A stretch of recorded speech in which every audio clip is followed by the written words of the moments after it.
Just over a year ago, I self-published this photo book, which I called One.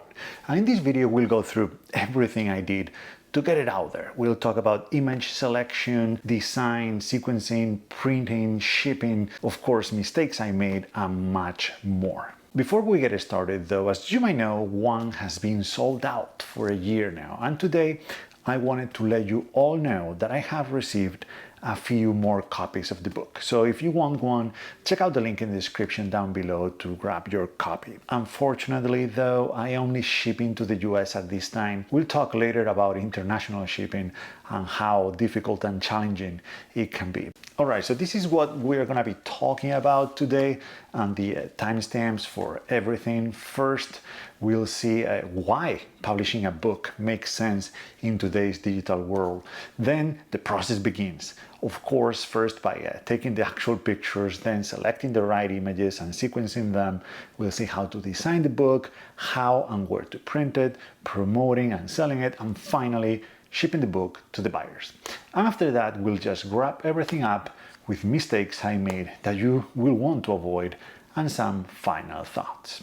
So why publish a book at all? After all, today most of photography is being shared online, and the vast majority of those photographs will never get printed. And that's probably a good thing for the environment, but there is still nothing like being able to, physically hold your work on your own hands. It's a universal medium that everyone has access to and anyone can understand. We don't need a device, internet access, or an account on some social media platform to enjoy books, no matter what the future will bring. Technologically speaking, a book will still be a book in 50 years.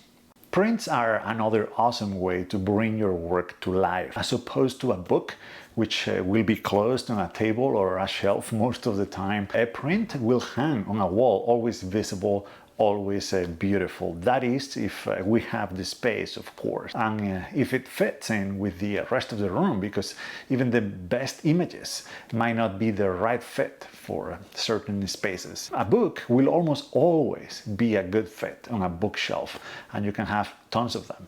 I like that you can put them away really easily and then bring them back whenever you want to be inspired or need to look at something beautiful.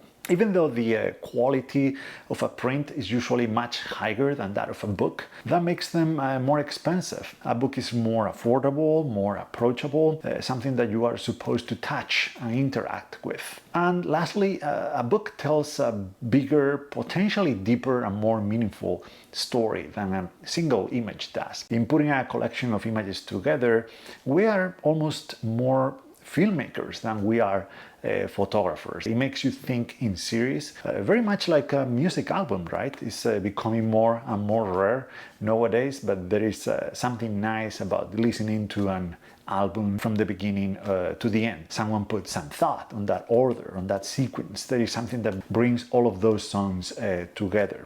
They tell a different story than they do by themselves. Coming back to photography, that's what the book does to our photography. It provides our images with a bigger purpose than the one they had when they were standing by themselves. So through some selection and sequencing, we can make something totally new with those images. And also another benefit is that as we work on the book, we might realize that we are missing some important images to tell a more complete story, and that will push us to get out there and make them.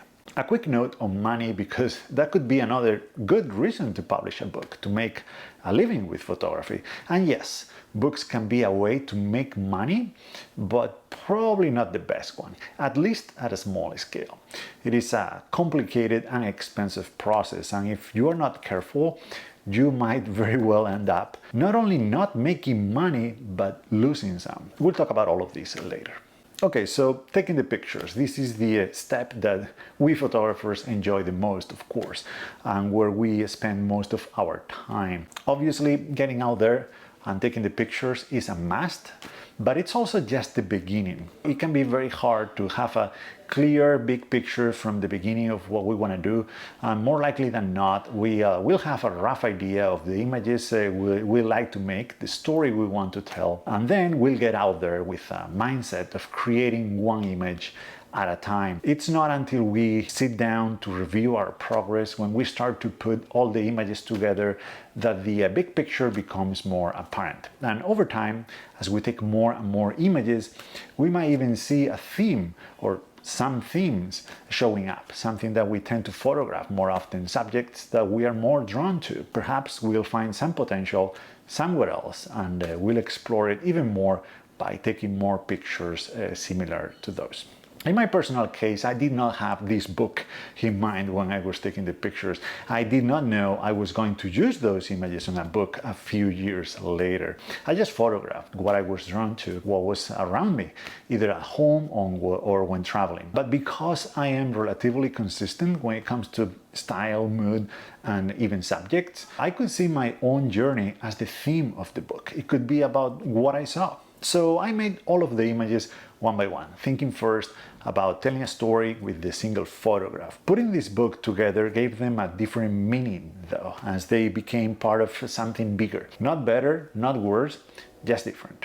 As we've seen, you might find some themes or subjects showing up on your photographs time after time. Once you feel like you have enough images to do something interesting with them, maybe it's time to sit down and do a rough first selection. When I started to select images for my book, I had a bit over 1,000 of them. I placed all of those photographs in one folder and let them sit there for a while. So over a period of several weeks, I narrowed them down to an almost final selection of around 300 of them. This is when I knew that I wanted a relatively big book. I wanted to include most of those images, so the volume could be a thick one. Still, 300 were a lot. I prefer shorter books, and that amount would also compromise the cost of the book. So I did my best and took it down to just 200 images. There was a lot of going back and forth through the images on the computer, but I decided to print them out to have a better feeling of what they would look like when printed on paper. So I had these tiny prints I made on a regular printer. Not the best quality, but being able to play with them and seeing them in an almost thumbnail form helped a lot, not just with the selection, but also with the sequencing and the overall design of the book. In the sequencing is where we transition from day-to-day single image makers to somewhat bigger storytellers. There is a switch in thinking, a change in mindset. When we work on a single image, we need to think about how the viewer moves around the frame, the transition from some of the areas in the image to others. But when we put them all together, we need to pay attention to the transition between images, how they interact with each other, how they fit in the bigger story. We also want to keep the reader as engaged as possible through the whole book, offering some breaks here and there. That's why a change in format, for example, from square to panorama, can help. Of course, adding some text or leaving some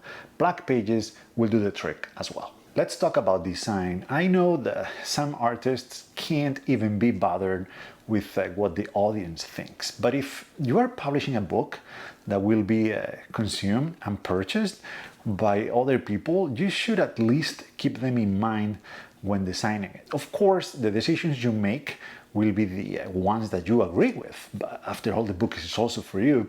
But those decisions should be guided by how you want the viewers to experience your work. So you might have a good time looking at 500 of your own images, but others might find that overwhelming. A giant book might show the quality of your photographs better than a smaller volume, but it might be unbearable, too big for most people, and so on. Anyway, I wanted to keep the book as simple as possible. It couldn't be any other way, as I tried to keep my photography itself as simple as possible too. That applies to the cover and the back of the book, all black with an image on the front and another one on the back. And the title, of course, plenty of space to let the images breathe. I thought about having two versions, a black one and a white one. The idea was to maybe have a premium edition made with the best materials and a cheaper standard edition. Again, I tried to keep it as simple as possible, so I ditched the idea, but it's something that I might want to try in the future.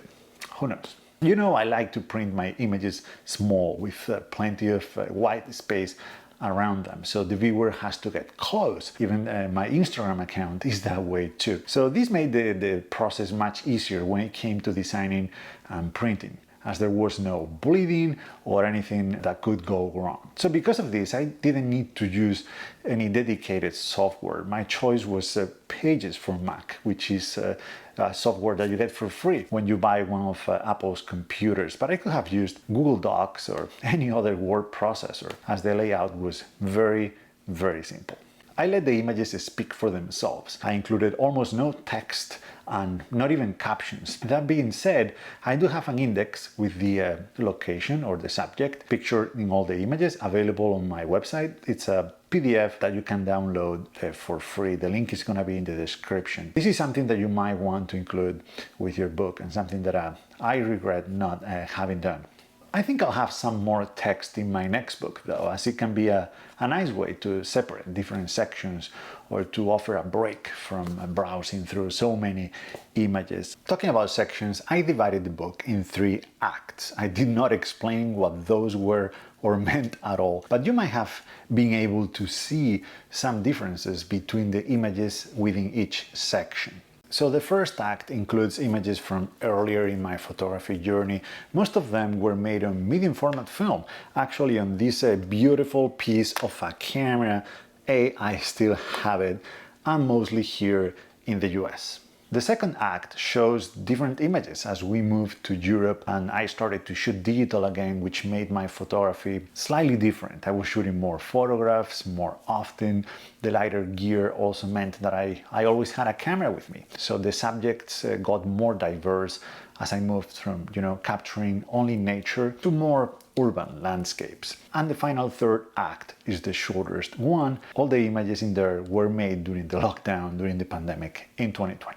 So about the size and format of the book. I knew I wanted something relatively small and light, something that you could read not just on a table but also on your lap. A volume that you could bring with you, but not so small that you couldn't see the details in the images. I thought about a square book, but to be honest, that increased the cost quite substantially, and it wasn't a big deal for me.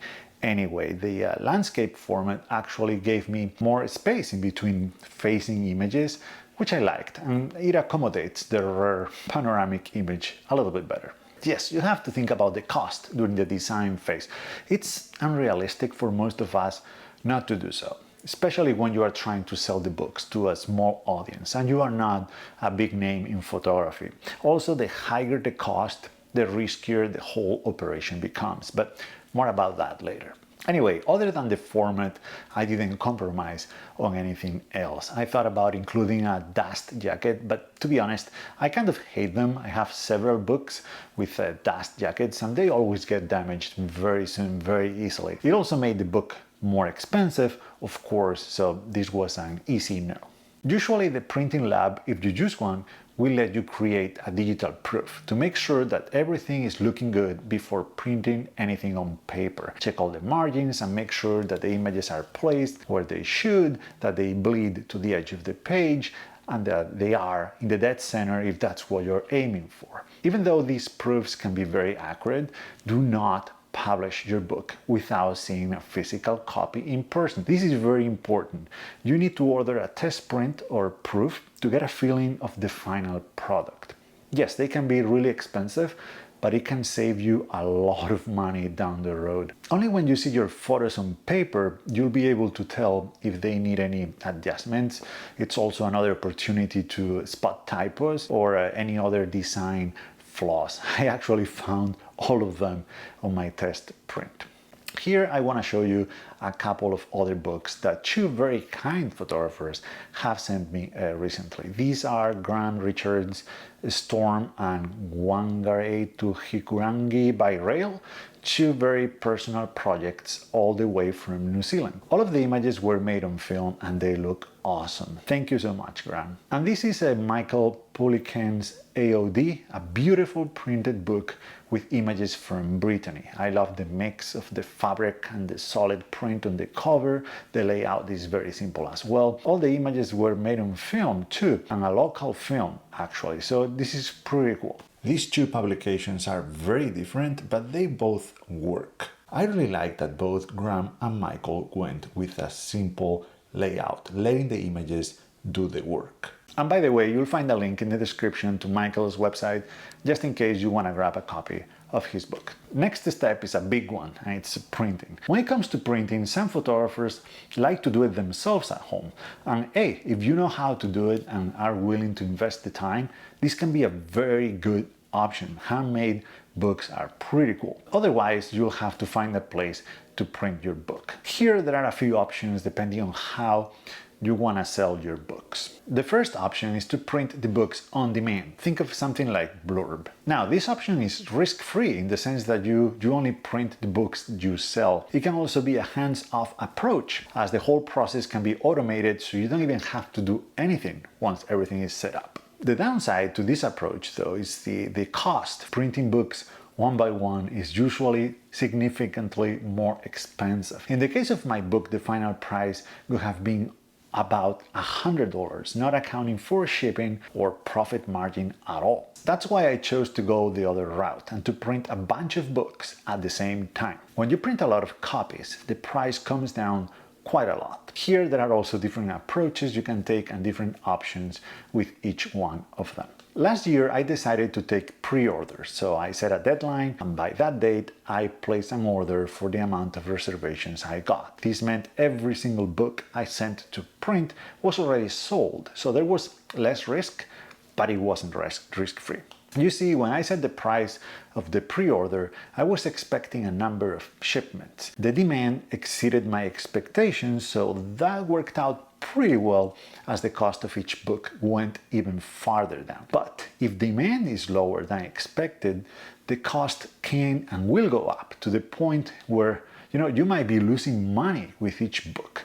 So you might have to cancel all the pre-orders altogether and start over if you don't give up by then, of course. If you decide to go the crowdfunding route with the pre-orders, it's always a good idea to request extra copies, just in case some of the books are damaged during shipping or come with any flaws. Some of the books I got were damaged and some of them were like upside down, among other very weird flaws. Yes, they printed them again for me, but that can take a while, and the buyers will be waiting in the meanwhile, which only adds to the waiting time from when they did the pre-order. The downside to this approach is that you can't take more orders, so I would recommend you to order additional copies on top of the, just in case ones to cover for the bad ones, to have some left to give away or to sell in the future, of course.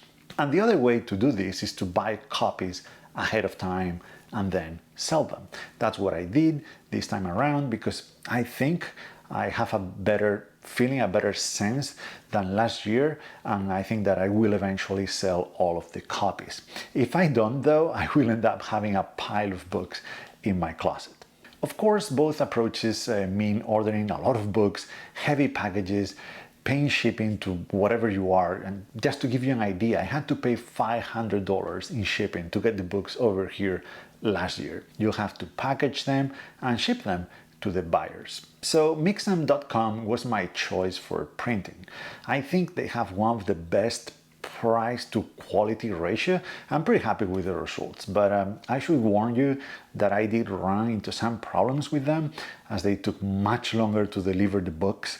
I got quite a few books with flaws, and well, customer service, let's say that it was a little bit lacking. I'd still use them again though, and I did in fact to get these new copies. Selling.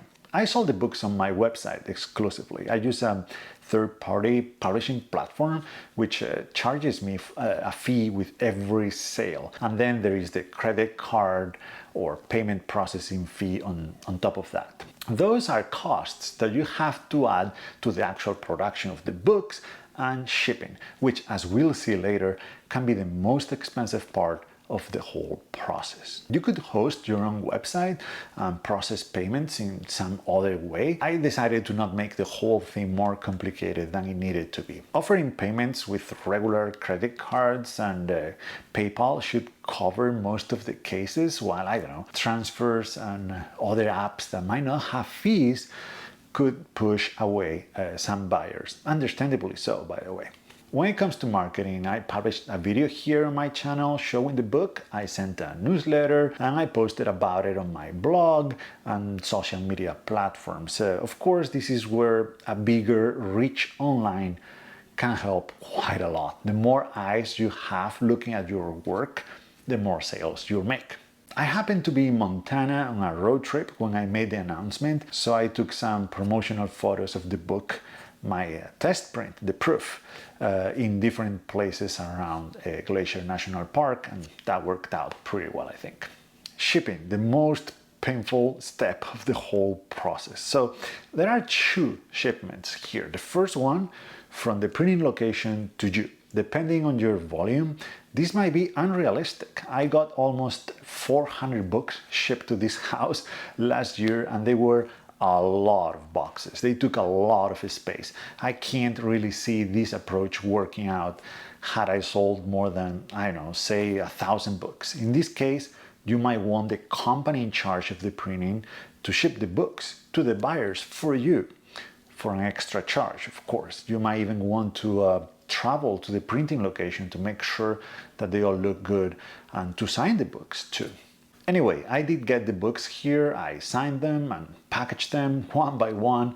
I tried to protect them as much as I could while keeping the size and the weight of the package reasonable. It is also very important that you pack your test print or proof to make sure that you have the accurate measurements and weight to make the right assumptions about the shipping costs, especially if you ship internationally.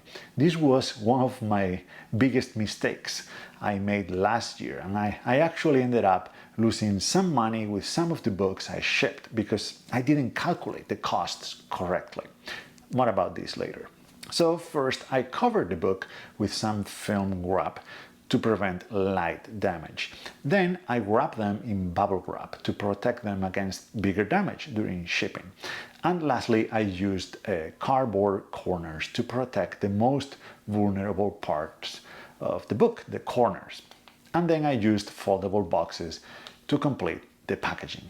This time around, I'm not using the cardboard corners for a couple of reasons. They are very expensive and they probably don't protect as much as simply leaving some space in between the book and the edges of the box. So this year I bought slightly bigger boxes and I'll just fill the sides with some bubble wrap. It's cheaper and safer, or I hope so. Most of the books arrived safe, as far as I know, despite the mistreatment these boxes get from the couriers, throwing them around and putting them under much heavier packages. I had a handful of them arriving with some damage. Thankfully, many of them were covered by the insurance. I did get insurance.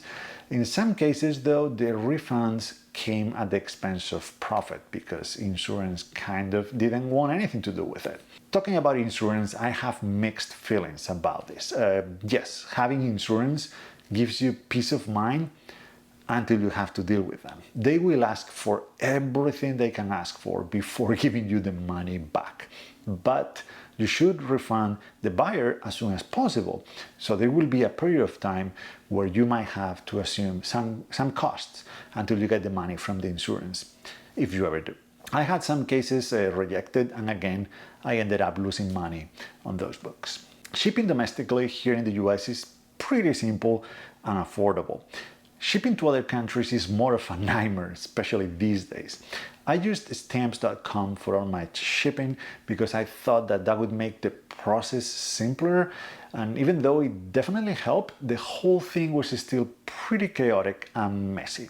It was nice to be able to print the labels here at home though, so I only had to drop the books off at the post office without having to wait. The people working there at the post office still hated on me a little bit as I kept bringing more and more books for like almost 2 weeks. Anyway, this time around I think I'll skip stamps.com and use some other platform. I think you can print labels on PayPal, and that's what I might end up doing.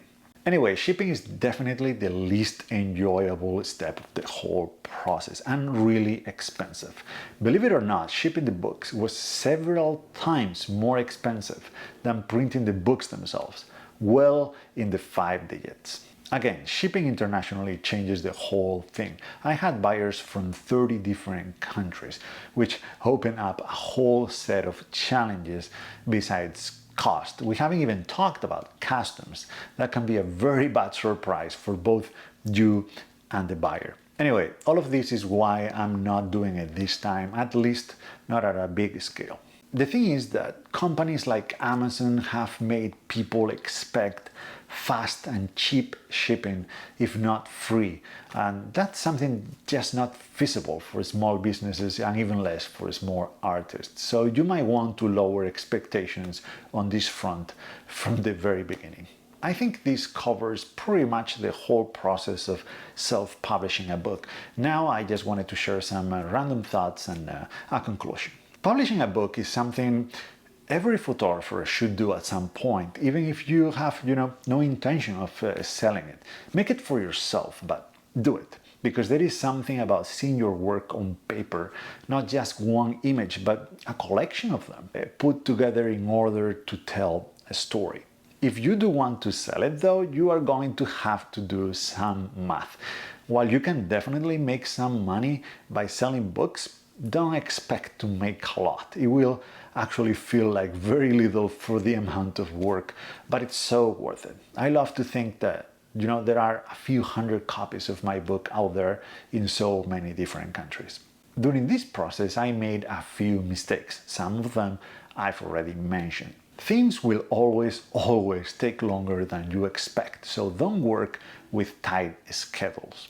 Printing took a whole month longer than I thought last year, and I had to cancel an overseas flight because of that, and that's of course money lost. Getting the books ready for shipping also took much longer than I was expecting. It took me a whole week working more than 10 and 11 hours every single day. To estimate the shipping cost, pack the test print the same way that you will pack the real books and bring it to the post office and have them give you a price for domestic and international shipping. Do not offer shipping to countries you don't know you can afford shipping to, or even if you can ship there at all. Sure, you can always cancel an order, but it's always better to avoid these situations. Try not to disappoint your buyers. Pay close attention to the size and the weight of the package. I eyeballed the weight of the final package, assuming it'd be just under 3 pounds. It turned out to be 3 pounds and 1 ounce, which made international shipping much more expensive than I was expecting. To give you an idea, I charged $20, I think, for shipping to Europe, but in reality, I had to pay anywhere between $40 and $60, and that completely ate all of the profits, and in some cases, I lost money by shipping books.